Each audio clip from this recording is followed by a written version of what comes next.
virus se duplicó en menos de 24 horas, superando la veintena de los casos. Hay cierres de fronteras y de aeropuertos y la declaración de cuarentena en todo el país, pero lo más alarmante es que su sistema de salud es obsoleto y probablemente será poco capaz de soportar una crisis de esta magnitud. Cristian Rodríguez tiene el reporte completo.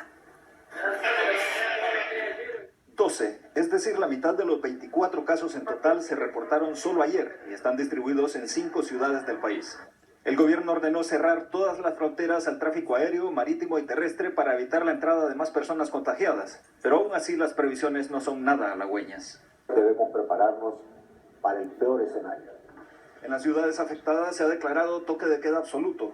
Pese a esto, aún hay muchos que ante la necesidad de llevar un sustento a sus familias desafían la ley saliendo a trabajar. La situación ha obligado a que en la capital Tegucigalpa, la policía y el ejército hayan tenido que cerrar por completo los barrios donde residían las personas contagiadas. Y pese a las medidas, la cantidad de casos sospechosos no para de aumentar. Hacemos la búsqueda de todos los contactos que pudieron haber tenido comunicación con estas 2 personas. Se les da un plan educacional, se les dice que deben de autoaislarse.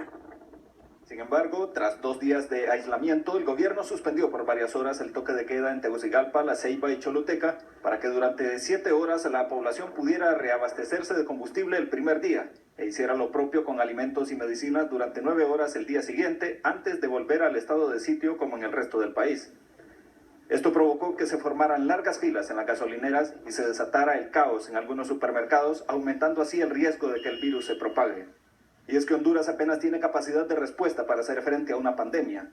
Apenas un par de centros improvisados para atender los casos de COVID-19 y un sistema de salud obsoleto hacen prever lo peor en un país que, para colmo, como cada año, también debe afrontar una epidemia de dengue. Estamos en pandemia por COVID, estamos en emergencia de dengue, en epidemia de dengue. Hay que seguir las indicaciones. Salgamos, por favor, solo para lo necesario.